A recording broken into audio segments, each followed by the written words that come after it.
नेता प्रतिपक्ष कहाँ है, ये मैं नहीं कह रहा हूँ। रविशंकर प्रसाद ने प्रेस कॉन्फ्रेंस में कर्नाटक वाले मुद्दे पर मुस्लिम रिजर्वेशन पर आरोप लगाते हुए कहा कि राहुल गांधी वियतनाम गए। अच्छा, ये बड़ी समस्या भाई। पहले वो कांग्रेस के एक सांसद हुआ करते थे, कांग्रेस के एक नेता होते थे, कांग्रेस के अध्यक्ष भी थे। वैसे छोटे नेता तो कभी नहीं थे, वो तो पैदा होते ही बड़े हो गए थे, क्योंकि ऐसे परिवार में पैदा हुए थे। जिस परिवार की भाषा में कहें तो मैं प्रधानमंत्रियों के घर में पैदा हुआ, प्रधानमंत्रियों के घर में पला बढ़ा और प्रधानमंत्री के ही घर में आता जाता रहा। एक तरह से वो ये नहीं कहे कि हम चलाते, तो वो कहते थे कि मैं सिस्टम सब जानता हूँ। तो भैया ये सिस्टम जो जानने वाले राहुल गांधी हैं, ये आखिर कहाँ अचानक गायब हो जाते हैं? अमेरिका जाएंगे, वहां पर अमेरिका गए, एक बार दिखाई पड़ते, उसके बाद वो कहाँ गायब हो जाते हैं, ढूंढते रह जाओ। उसके बाद अच्छा सिक्योरिटी भी सब छोड़ देते हैं। वैसे यहाँ पर सिक्योरिटी की बड़ी चिंता होती है, वहाँ पर सिक्योरिटी भी छोड़ देते हैं। अच्छा, दूसरी बात है, अब वियतनाम जा रहे हैं, कभी चीन के साथ में आपके संबंध दिखाई पड़ते हैं। तमाम जो ये बातें होती हैं, नेता प्रतिपक्ष देश का कहाँ जा रहा है? राहुल गांधी, ये बात ध्यान रखिए, कांग्रेस के नेता नहीं, मामूली सांसद नहीं है, वो कैबिनेट मंत्री का दर्जा प्राप्त हैं। और अगर देखा जाए तो लोकसभा में एक नेता सदन प्रधानमंत्री नरेंद्र मोदी है, और उनके बाद अगर कोई है तो नेता प्रतिपक्ष।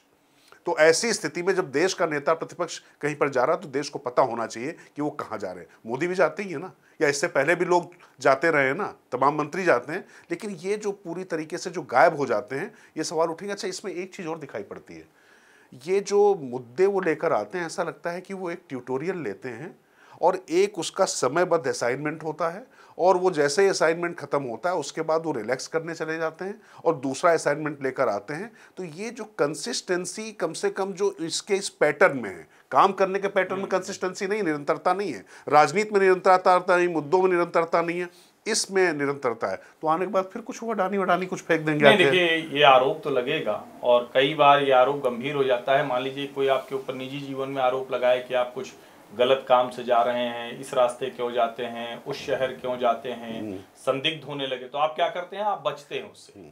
यहाँ राहुल गांधी के ऊपर यह आरोप लगता है कि वो विदेशी धरती पे जाते हैं तो कोई विदेशी एजेंडा आ जाता है, बार बार ये दिखता भी है। राहुल गांधी फिर भी वो करते हैं, तो क्या कुछ है जो इतना कंपल्शन है, इतनी मजबूरी है कि उनको जाना ही पड़ता है? और सबके बाद कांग्रेस पार्टी के कार्यकर्ताओं के लिए कितनी चिंता की बात है। सोचिए, उनको आप सोचिए, कोई एक प्रॉपर रेगुलर एजेंडा नहीं है। आएंगे कुछ दिन, फोटो खिंचवाएंगे, 10-12 कैमरे लगाकर एक और वीडियो तैयार हो जाएगा, उनके यूट्यूब चैनल पर डाल दिया जाएगा। लेकिन सवाल ये कि इससे देश की जनता को क्या होगा? ये मुश्किल होती है कई बार। नेता विपक्ष अच्छा नहीं हुआ तो मुद्दे नहीं हुए। कई मुद्दों पर जो इस सरकार को घेरना चाहिए वो घेरते हुए सरकार को नहीं देखते हैं। लेकिन सवाल यहाँ ये है, क्या ये जो राहुल गांधी कर रहे हैं, ये देश छोड़िए, क्या कांग्रेस के भले का है? क्या कांग्रेस पार्टी की बेहतरी में की ये उनके इस जो कर्म है या जो लगातार वो करते हैं, इसको कोई भी कांग्रेस का नेता कह सकता है आपसे क्या लेना देना भाई, हमारा नेता है जाएगा नहीं, क्या आप लोग नहीं जाते हैं? फिर वो कहने लगते हैं मोदी जी नहीं जाते हैं विदेश। मोदी जी जाते हैं ना भाई।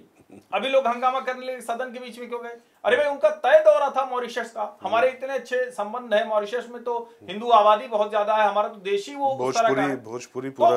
अब सवाल यह है कि राहुल गांधी के ये दौरे क्यों होते हैं?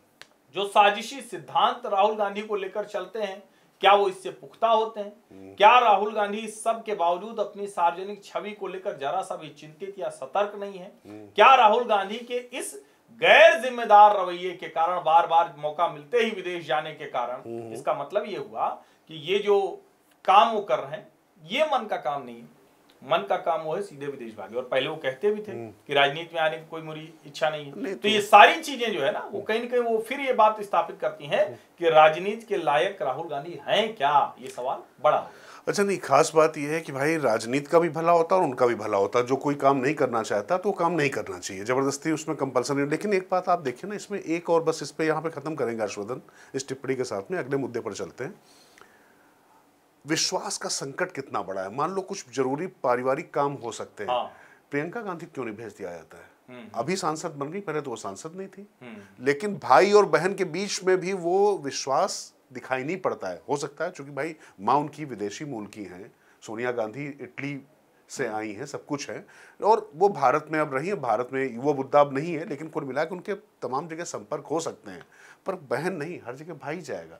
तो ये कहीं ना कहीं परिवार में भी दिखाता है कि वो कहीं ना कहीं चारों तरफ से घिरे हुए हैं विश्वास के संकट से भी। मुझे लगता है कि ये तो खैर कांग्रेस भी इसको, पीछे से बात करो कांग्रेस के नेताओं से, तो वो भी इसको नहीं कर पाते हैं, मतलब इसको डिफेंस नहीं कर पाते हैं। उनको लगता है क्या इसमें हम बचाव करें, बचाव करने की स्थिति में नहीं रहते। तो ये लगातार चीजें दिखाई पड़ रही, लेकिन हाँ, देश को यह हक है कि नेता प्रतिपक्ष कहाँ जा रहे हैं, ये बिल्कुल स्पष्ट सी बात है, इसमें कोई देश को हक है और राहुल गांधी और कांग्रेस के भले के लिए है कि थोड़ी ट्रांसपेरेंसी दिखे।